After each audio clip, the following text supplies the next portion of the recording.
एक सच जो आपसे छुपाया गया। सवाल तो होगा सरकार से, सवाल हो ऐसा जो आज तक किसी ने ना पूछा।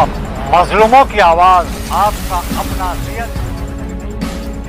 मैं हूं अजीम खान और आप देख रहे हैं रियल न्यूज एके। दोस्तों, आज अयोध्या में राम मंदिर का भूमि पूजन किया गया और इसका नजारा, भव्य नजारा पूरे देश को आज दिखाया जा रहा है। रंग बिरंगी रोशनियों से पूरी अयोध्या को सजाया गया है। आंखों को चकाचौंध कर देने वाली विजुअल तस्वीरें आप तक पहुंचाई जा रही है। लेकिन वहीं एक तरफ सोशल मीडिया पर एक वीडियो बड़ी जोरों से वायरल हो रहा है और इस वीडियो में ये बड़े जोरों शोरों से दावा किया जा रहा है कि राम मंदिर आंदोलन जिन लोगों ने शुरू किया और आज यहां तक पहुंचाया कि आज अयोध्या में शिलान्यास हो रहा है, उन नेताओं को किस तरीके से रास्ते से हटाया गया है और सत्ता में बैठे नेताओं ने कैसी उनकी हत्याएं करवा दी। इस तरह के आरोप लगाते हुए सोशल मीडिया पर एक वीडियो वायरल हो रहा है। तो देखिए आप भी वो वीडियो। उसमें क्या कहा जा रहा है कि कैसे 1400 करोड़ रुपए डकार लिए गए और कैसे इस आंदोलन के एक एक नेता को रास्ते से हटाया गया। तो देखिए वो वीडियो। जन्मभूमि का मुकदमा लड़ रहा था, यही लाल कृष्ण आडवाणी सहित भारतीय जनता पार्टी और आरएसएस के प्रमुख नेताओं ने हमारे नेताओं से संपर्क किया और उन्होंने कहा कि भाई साहब, आप लोग इस तरीके से मुकदमे लड़ते रहेंगे, अगर आप कहें तो इसका हम राजनीतिकरण कर दें और अपनी सरकार बन जाएगी तो राम जन्मभूमि का मुकदमा ठीक ठाक हो जाएगा। और साहब, हम लोग साइलेंट हो गए, अपनी छाती में इनको बैठाकर पूरे भारत में रथ यात्रा निकाली और उस रथ यात्रा से इकट्ठा हुए 1400 करोड़ रुपए ये लोग डकार गए, जिसका आज हिसाब नहीं है। तो 1400 करोड़ रुपया ये खा गए।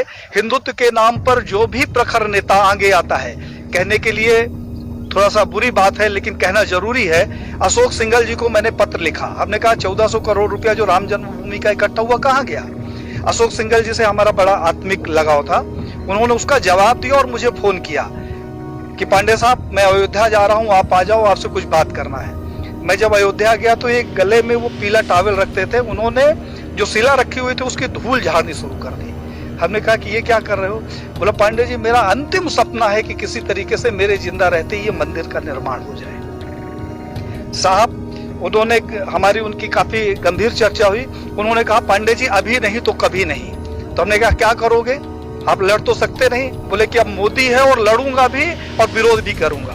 और साहब, अशोक सिंघल जी एक स्वस्थ व्यक्ति जिसके साथ हमने 2 दिन बिताया, वो दिल्ली जाता है और अचानक उसकी मौत हो जाती है। प्रवीण भाई तोगड़िया, जिसके पास जेड कैटेगरी की सुरक्षा हो, जो पेशाब करने बाथरूम में जाता है तो पहले बाथरूम चेक होता है और वो रोड के किनारे लावारिस पड़ा मिले, उसके सिक्योरिटी का पता नहीं और उसका पता नहीं। कमलेश तिवारी, जिसकी सिक्योरिटी के लिए 24 गार्ड नियुक्त थे, हमारे पास उसके पत्र है साहब, और उस आदमी की हत्या हो जाती है और हत्या का कारण सिर्फ ये होता है कि उसकी सुरक्षा में कमी कर दी जाती है। तो बीजेपी के समय में मैंने ये देखा कि जितने हिंदूवादी प्रखर नेता हुए हैं, उनकी एक एक करके हत्या कर दी गई। तो देखा आपने वो वीडियो।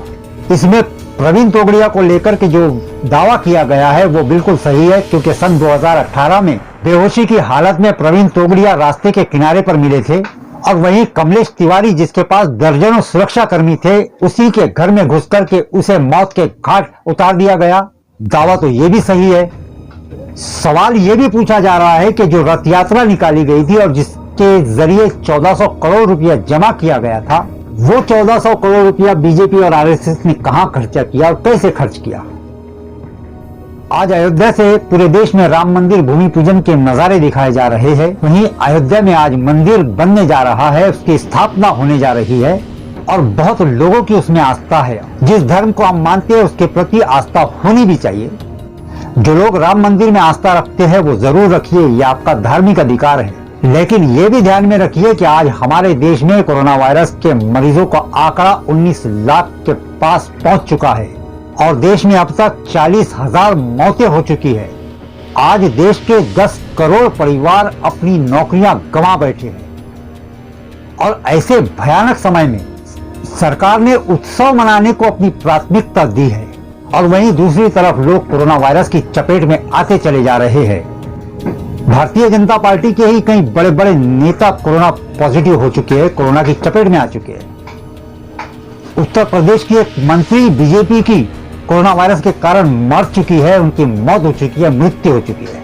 आज अयोध्या में करोड़ों रुपए खर्च किए जा रहे हैं, लेकिन आज से कुछ दिन पहले पीछे पलट के अगर देखा जाए तो देश का एक तबका, गरीब मजदूर तबका, जो लॉकडाउन होने के कारण जिसके पास पैसा नहीं था, अपने घरों को वापस जाना चाहता था और पैसे नहीं होने के कारण पैदल ही सैकड़ों किलोमीटर वो सफर कर गया। उस वक्त सरकार के पास उनको अपने घर पहुंचाने के लिए पैसे का इंतजाम नहीं था। किसी सरकार के पास पैसा नहीं था। कई लोगों ने उस वजह से अपनी जानें गंवाई हैं। जिस राम राज की कल्पना लोगों ने की थी, वो राम राज कहाँ है?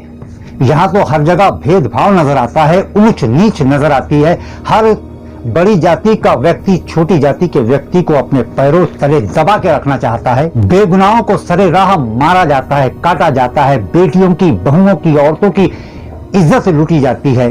गुनाहगार होते हुए भी लोग सीना चौड़ा करके आजाद घूमते हैं और बेगुनाहों को ले जाकर जेलों में ठूसा जाता है। क्या ये रामराज है?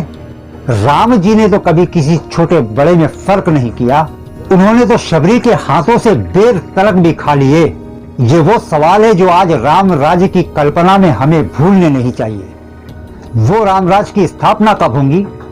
जब कोई गरीब भूख से भूखा नहीं मरेगा, तड़पता हुआ नहीं मरेगा, कोई दवा की कमी से नहीं मरेगा, जब देश की हर बेटी देश की खुली हवा में आजाद घूमेंगी, किसी का उसको डर नहीं होगा, किसी का खौफ नहीं होगा, जब इंसाफ की कुर्सी पर बैठे हुए लोग सिर्फ इंसाफ करने के लिए अपना कलम उठाएंगे।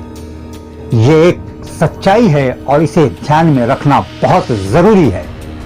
दोस्तों, वीडियो को लाइक कीजिए और वीडियो को ज्यादा से ज्यादा शेयर कीजिए।